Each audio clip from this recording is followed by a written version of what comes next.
Here's a good one. Another black woman says she was recently fired from Google. NBC News. Because now every time somebody gets fired from their job, it certainly deserves to be national news. April Christina Curley, a diversity recruiter at Google, announced on Twitter that she had been fired in September. And when you hop over to this woman's Twitter account, or perhaps it's a man, I'm honestly not certain, but you could tell that we're dealing with somebody who is a little less than stable. Hashtag faithfully LGBTQ, hashtag Black Trans Lives Matter, because we all know that Black Lives Matter just wasn't enough. And this article really is beyond parody. I mean, we're talking about Google, a company that we know has clear political leanings. They were caught by Project Veritas saying that they weren't going to let another 2016 happen. It will not make it better, it'll make it worse, because now all these smaller companies who don't have the same resources that we do will be charged with preventing the next Trump situation. It's like a small company cannot do that. Dr. Robert Epstein, I believe his name is, wrote a whole essay about how they were basically cahooting with Hillary Clinton. That same company is now being accused of being racist, but I guess that's just what happens when you negotiate with terrorists. And nowhere in this article do they even entertain the idea for a split second that maybe this woman or just wasn't really good at the job. They say, familiar story.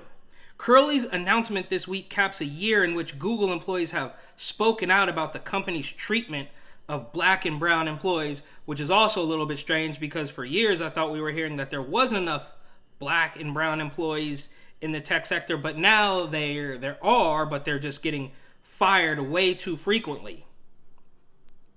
An investigation by NBC News found out that the company's diversity, equity, and inclusion programs had been reduced.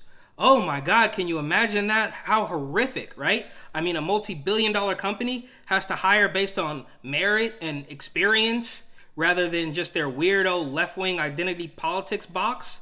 I mean, this makes absolutely no sense.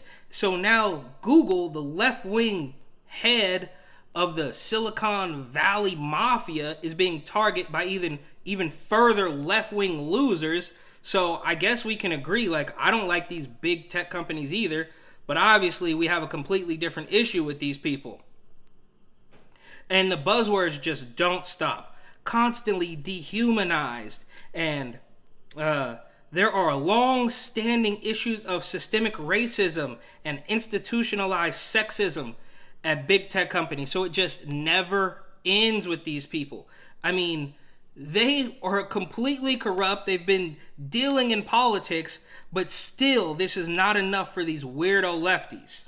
I mean, the censorship, the suppression of content, I guess that is censorship, but the manipulation of the search results and the way that they don't auto-populate certain, really clear, popular searches that just won't auto-populate. The one I'm actually thinking of is Lisa Page and Peter Strzok. Those will not auto-populate. At least they didn't last I checked. But that's not what this is about. This is about these weirdo left-wing companies negotiating with these weirdo left-wing terrorists, and nobody's happy. Which brings me to my next point about a strange fact check I saw on Instagram. Now, I'm sure everybody's probably seen this photo. I saw it particularly on this account called Right Side Millennial. And, it's the picture of Obama and his, rally or his inauguration, and then Biden in the little social distancing circles, and then all the Trump rallies. And of course it says, this is missing context.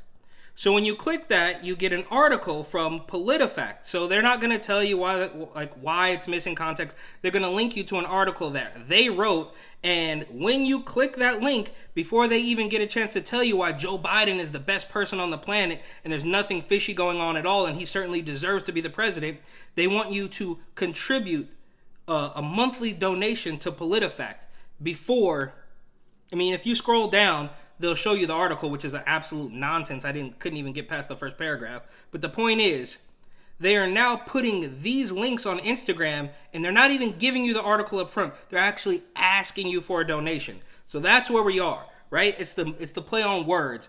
So anything they say, they just deem it to be true, right? So A woman gets fired from the job, and we can't even talk briefly about how she maybe wasn't qualified for the job. And now, because PolitiFact has the word fact in their title, we know that it's all true. Because words are just words until action actually starts. And actions speak louder than words, but at the same time, words speak louder than actions because sometimes it's the right thing to do.